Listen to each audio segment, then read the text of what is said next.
What did you say? I should buy some Bitcoin right now. Should you buy some Bitcoin right now, or should you buy some XRP? That's what people are wondering. And people are giving you warnings right now. But what the Fed is doing, they are about to pump crypto, guys. There is a clip right now that I'm going to play with you in this video from Janet Yellen of the Treasury. A lot of people miss this. And this lady is illiterate. She is getting grilled by this guy. And she just doesn't know how to respond. And he's bringing up facts on facts on facts about what's happening with monetary policy, the debt of the United States. And there's something interesting that you need to hear there, because with the debt in the United States right now, roughly $30 trillion, arguably way more than that with derivatives. But what they're measuring right now on the balance sheet, he asked her a question about the debt going from, I believe it was 30 trillion to $50 trillion. And her response was yes. So what does that mean for crypto? I want you to listen to this, and I'll come back really quick at the end of this. And I'm gonna talk about what that means for XRP, what that means for Bitcoin, and will Bitcoin go to $1 million? Check this out. Since 2019 through today, U.S. population has increased 1.8%, and the federal government's budget is up 55%. Isn't that a fact? Well, we had a pandemic. Isn't that a fact, though? Are my numbers right? I don't know those numbers. You don't know? You never looked at that? I don't have those numbers in my head. I'm not disputing them. Okay. Isn't it a fact that the president's proposed budget proposes $4.7 trillion in new taxes? It does propose significant additional taxes, yes. 4.7 trillion? Something like that, yes. Okay. You talked about reducing deficit. Isn't it a fact that under President Biden's proposed budget, that gross debt will rise from $32.7 trillion at the close of this year to $51 trillion by 2033? I'm sorry, what number did you give me for? The president's proposed budget will increase gross debt from $33 trillion at the close of this year to $51 trillion in 2033. Isn't that correct? Isn't that a fact? That's probably a fact. So you haven't reduced the deficit, have you? The deficit, the debt and deficits are reduced by the president's budget. How can you go from $33 trillion to $51 trillion and call that a reduction in the deficit? Because that's a calculation for which you need a baseline, and then you compare the budget and the deficits and debt in the budget calculation. Significant additional taxes, yes. That's probably a fact. All right, so right now we're cruising back to the condo. We are down in Brickell. Thankfully, we caught it when the bridge is down. When that bridge goes up and all the yachts come through, it takes like 30 minutes to get anywhere. So Amanda and I just got done having a little happy hour, driving around in Coconut Grove. And I'm gonna jump on the computer. I'm gonna share some powerful stuff with you, but I wanna talk about what's happening right now, because when the Federal Reserve, if you remember this correctly, during COVID, Donald Trump and his team, they signed into law the CARES Act, which was the recovery plan for the pandemic to print and stimulate $2.2 trillion into the economy and usher in the stimulus checks. And when the stimulus checks went out to everyone, where do they put that? Well, they put it into the markets, the stock market, the crypto market. We saw the biggest bull run in terms of market cap of all time. And Bitcoin topped out, XRP was cut short because of the lawsuit, and everyone was jumping into Bitcoin at the top because all the celebrities like Matt Damon, Tom Brady were all being paid to pump these crypto companies like FTX, Crypto.com. Fortune favors the bold, and all he had to do was walk around a studio with green screens and make it sound brave to buy crypto. So people are like, yeah, okay, this guy's on to something because he's been in movies, so he knows what he's talking about. And it was easy to dupe people from these celebrities. And so with the amount of money going in the system and people buying into crypto, it didn't mean that, crypto was overpriced. It means that the amount of money that was flowing into the markets based on the current readiness of the economy and the globe for blockchain technology was still a little bit too early. And so when the Fed started to announce that they were going to raise interest rates, the effective federal funds rate, and we were going to go from QE, which is quantitative easing, to QT, quantitative tightening, and go from stimulus, the CARES Act, 2.2 trillion, to the Fed pulling back on their balance sheet, then the markets crashed, they dived. All the investors, the bigger investors panicked, they pulled money out, and then when the markets bottom and things started to reverse, while the Federal Reserve was raising the effective federal funds rate still, and they just came out with their announcement today, and here's what they said. In today's meeting, let me briefly address recent developments in the banking sector. In the past 2 weeks, serious difficulties at a small number of banks have emerged. History has shown that isolated banking problems, if left unaddressed, can undermine confidence in healthy banks and threaten the ability of the banking system as a whole to play its vital role in supporting the savings and credit needs of households and businesses. That is why, in response to these events, the Federal Reserve, working with the Treasury Department and the FDIC, took decisive actions to protect the U.S. economy and to strengthen public confidence in our banking system. These actions demonstrate that all depositors' savings and the banking system are safe. With the support of the Treasury, the Federal Reserve Board created the Bank Term Funding Program to ensure that banks that hold safe and liquid assets can, if needed, borrow reserves against those assets at par. This program, along with our long-standing discount window, is effectively meeting the unusual funding needs that some banks have faced and makes clear that ample liquidity in the system is available. We will continue to closely monitor conditions in the banking system and are prepared to use all of our tools as needed to keep it safe and sound. Inflation remains too high, and the labor market continues to be very tight. My colleagues and I understand the hardship that high inflation is causing, and we remain strongly committed to bringing inflation back down to our 2% goal. Price stability is the responsibility of the Federal Reserve. Without price stability, the economy does not work for anyone. At today's meeting, the committee raised the target range for the federal funds rate by a 1/4 percentage point, bringing the target range to 4 3/4 to 5%. We believe, however, that events in the banking system over the past 2 weeks are likely to result in tighter credit conditions for households and businesses, which would in turn affect economic outcomes. So with them raising the effective federal funds rate 9 times in a row and continuously making it more expensive for people to take out car loans, student loans, mortgages, all of that stuff, it's going to dampen down on the economy. And when they have the ability to adjust interest rates like that, and it makes it more expensive for banks to borrow money, but also on the contrary, banks are failing right now, and more small banks than ever before are in this chokehold. They are transitioning all of the money, the majority of it, to the big banks that are controlled by these woke companies that want to push this narrative for CBDCs. And recent news has come out for the BRICS nations. For those of you that know what BRICS is, it's Brazil, Russia, India, China, and South Africa.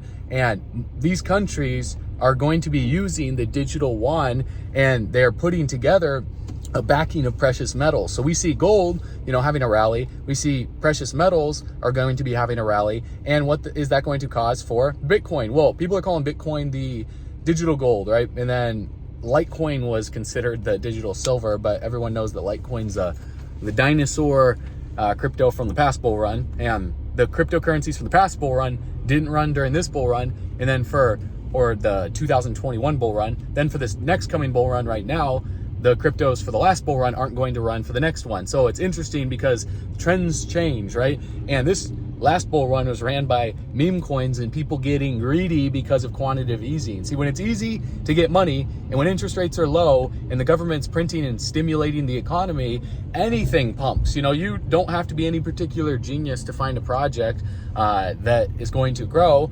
Being in crypto in general means you made money. What you need to understand here is what is going to happen to Bitcoin and XRP is going to depend on the amount of money that they stimulate back into the economy. How much money the Fed continuously adds to their balance sheet. If the Fed continues to raise interest rates, it's not necessarily a bad thing as long as they keep adding more debt and more frothiness to the economy. As long as they keep adding to their balance sheet, they keep bailing out the banks, and they keep putting money in while they're raising interest rates, then the markets are going to pump. It's if they cut back on their balance sheet, they don't print more money, and they continuously raise rates, that it's going to keep investors a little worried to where the markets aren't going to just go. They're going to consolidate sideways, potentially go down. It's just going to be turbulent for the next few weeks, few months, and maybe the next few years. So when we look at the markets in the past and we do our research all the way back until, the 80s, and we see what that chart looked like, it was very, very volatile. You didn't see the markets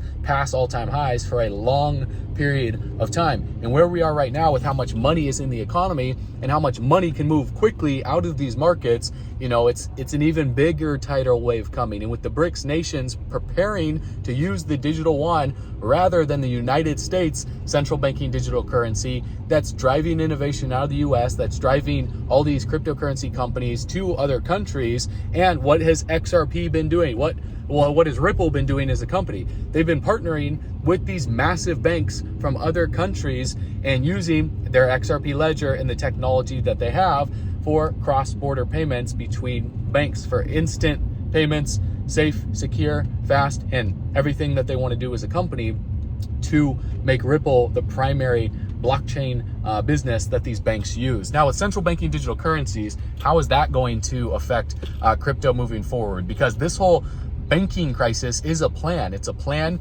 to shut down smaller banks, congregate the money into the bigger banks, like JP Morgan Chase, you got Bank of America, I don't know about Wells Fargo. They've been kind of doing some shady stuff, but your smaller regional or local banks that you have, the local banks that nobody's really heard of are going to be going out of business, and they're going to have these bank runs because of what Janet Yellen said that I covered yesterday, where they don't plan on coming in to bail out those banks and give them money and to give them stimulus. They plan on giving the biggest banks the most stimulus. And holy crap, look how many people are going to the game right now. This is what happens in Miami, guys, when you're out here. I used to live in that building right there, and the Marina Blue, and anytime that the game would happen, these cars would pile up, and I would go out on the balcony, and one car would honk, and the rest of them would start honking, and it creates it's like a domino effect. People blaring the horns at each other. Like the so, markets right now. yeah, you just like the markets right now, right? This is the all-time high. Everyone's running in the markets, and when the markets are dropping, people are panicking, they're freaking out, they're trying to leave the parking lot. So you gotta learn how to time these markets at the right time. It's like leaving at the third quarter. During the last bull run, I talked about that. I made so many videos, and I used the analogy of leaving the parking lot of these games during the third or the beginning of the fourth quarter. If the team's up a lot and they're going to win, why do you need to stay for the last shot and get stuck in the parking lot and deal with that panic? The liquidity on these projects, on these exchanges, whether it's centralized or decentralized, starts to get pulled out very, very quickly from these massive whales, and you can't get out of a lot of these projects. And then the companies start to shut down, and streets start to shut down, and then the traffic control police try and step in and try and figure things out. So in crypto, timing the markets is everything, right? Warren Buffett said it himself. He said, you're making your most amount of money in these markets is not going to come from buying and selling. It's waiting and knowing when to time the markets and knowing how long to hold in these markets. And so right now, I'm not going to tell you to buy, I'm not going to tell you to sell, because it's not financial advice. But with XRP yesterday, raising over 20%, hitting, it was almost 50 cents. It was like 49 cents. And then currently it's dropping right now, and it's correcting with this, news with the Federal Reserve, and then people taking profits right now with the crypto market. But I think the markets are going to continue to go up. I do see Bitcoin rising. Now, the rest of these markets, XRP, Ethereum, every other altcoin included, are going to follow on the backs of Bitcoin. They're just going to do whatever Bitcoin does. If more money flows into Bitcoin, more monies are going to flow into the altcoins. And then if the case continues to get dragged out for Ripple, which I think it will, I don't think it's going to end right now within the next week or two. It is a make or break moment because, of what people have been reporting on, of what Brad Garlinghouse is saying, Stuart Adelroy, Johnny Deaton, and then you have other people reporting on the case, like Jeremy Hogan, a reputable lawyer, and then you have tons of other people talking about what's happening with the lawsuit. I think it's going to get extended. Now, if it goes to the Supreme Court, it can get easily thrown out of the Supreme Court. However, that doesn't mean the case is going to get resolved this year. So having a diversified portfolio is key. I do hold some Bitcoin. XRP is actually my largest altcoin holding that I have right now. And then looking at the ISO 20022 projects, I do hold some of those. And then in terms of other stuff to hold, precious metals are going to be big.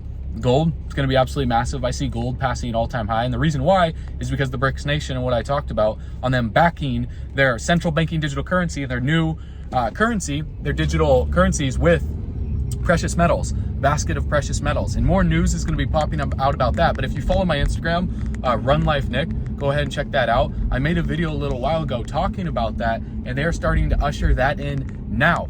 Watch this video. All right, dude, have you seen this yet? Russia and China are now creating a global reserve currency, and here's what you need to know. So Hitler's best friend, Vladimir Putin, said that the currencies would be based on precious metals, and they would partner with Brazil, India, and South Africa. And if we go on the IMF's blog, Russia has stockpiled nearly a third of all of their reserves in the Chinese yuan. And if you look here, you can see how much Russia holds in gold reserves from the year 2000 in tons, and how much they've been stockpiling in gold as well too. Compare this to China, and China has been increasing and backing up the truck on gold every single year as well. And then if we look at the United States gold reserves, you can see that it's drastically declined from the year 2000, and here's why. On the official Federal Reserve website, we can see the historical print orders of the US dollar from 2013 until today. And year after year, they continue to put money into circulation that they don't have and that they can't pay back. For example, there's a situation where there's an estimation of somewhere between 700 billion and $1.3 trillion. And this is all happening because of the Nixon shock in 1971 when President Richard Nixon took the dollar off the gold standard. And over the past 50 years, this is what's caused the dollar to go down in value with a cumulative rate of inflation of over 600% and a U.S. national debt of over $30.6 trillion. And you combine that with 2 consecutive quarters of negative GDP growth, the changing world order has been shifting over to China, so it's time to start stockpiling gold and crypto. Уже говорил, уже 2/3 товарооборота между нашими странами осуществляются в рублях и юанях. Мы за использование китайских юаней в расчетах между Российской Федерацией и странами Азии, Африки, Латинской Америки. Yes, you guys heard that correctly. Russia is using the Chinese yuan instead of the US dollar to settle trade with Asia, Africa, and Latin America. So with the BRICS alliances growing more than ever before, what should you do?